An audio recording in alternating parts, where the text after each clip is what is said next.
Okay. All right. Let's head back. And let's talk while we walk. I'm going to tell you about my experience on the Iron Dog Trail. So, while I was training for the Iron Dog,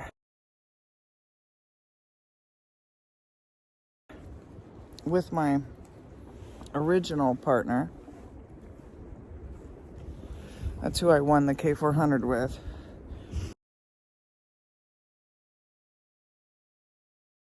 And anyhow, so that was part of my thing. If I won the K400, that was going to be my sign that I was meant to do the Iron Dog. And so that was kind of the trajectory that whole turn of events took place. And that was kind of how I approached it. So when I say it took me 4 years to train for the Iron Dog, that was also preparing myself mentally and physically on a lot of different levels, and doing a lot of self-checks along the way. But anyhow, we were out riding, and it was like 26 below, cold, and that is like the best time to train for the Iron Dog, is in the worst weather, because you are going to face the worst weather during the race.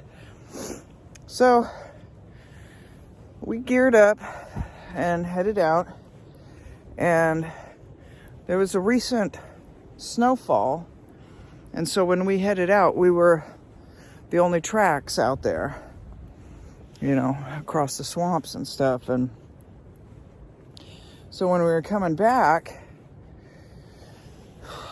we're crossing the swamps, and I just happened to notice these footprints, and they were perfectly aligned, like perfectly in a straight line, but they were perfect barefoot footprints, and they were huge. Anyhow, so I was riding along and just like, what, just all brake, and stopped and kind of looked at them, and that's when I noticed they were actual barefoot footprints.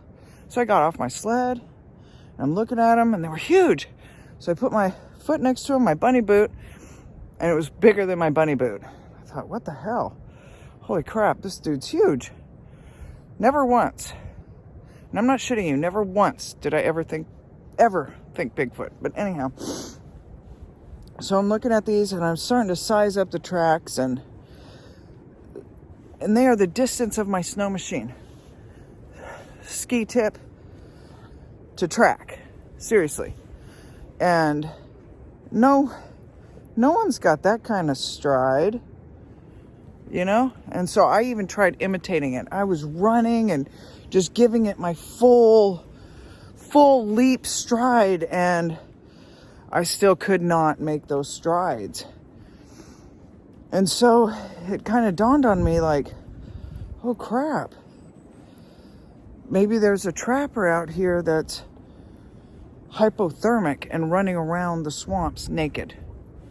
And so I instantly went into rescue mode and turned my sled around and started following the tracks back. And as I was veering off our trail, off the trail, following the tracks, my snow machine partner came up to me, and she's like, what are you doing? And so I pointed out the tracks to her, and she looked at me all wide-eyed, and I go, we got to go find him. And I just jumped on my sled and took off after him. And she followed along, and then I followed the tracks all the way up into this wood line. And as soon as I got up to the wood line, I jumped off my sled, and I sunk up to my chest. And I looked around, and I'm looking at those tracks, and there's no fucking way a human could do that. There's no way, because I'm telling you, when you go through snow, you leave a trench. There was not a trench. This thing was post-holing through there. So my head, your brain tries to figure this shit out. Anyhow, so I just, all I could think of was this dude is huge. He's huge. And he's naked and he's hypothermic. And I looked at my partner and she looked at me and said, and she was native, and she looked at me and she said, "You're nuts. I am not chasing wild man into the woods." And she turned around and left me. Fucking left me, okay? Now, that is not something you do to your snow machine race partner. And that's not something that was normal for her to do either. And so I was kind of taken aback by it. And still, this is what is so weird to me. Still, not once did I think Bigfoot.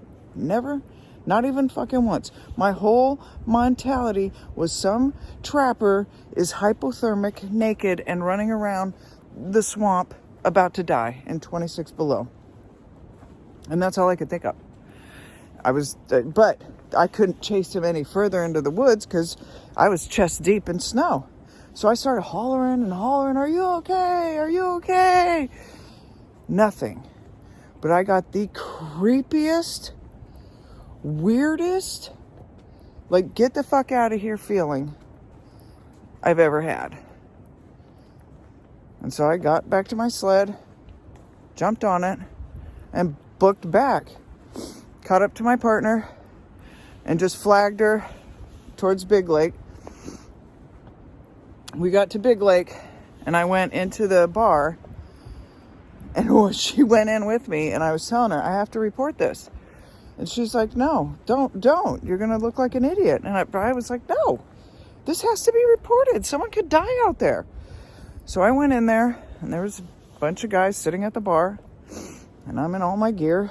And I walk in there, and I go, "Someone is out on trail 5, naked, hypothermic, and running around trail 5.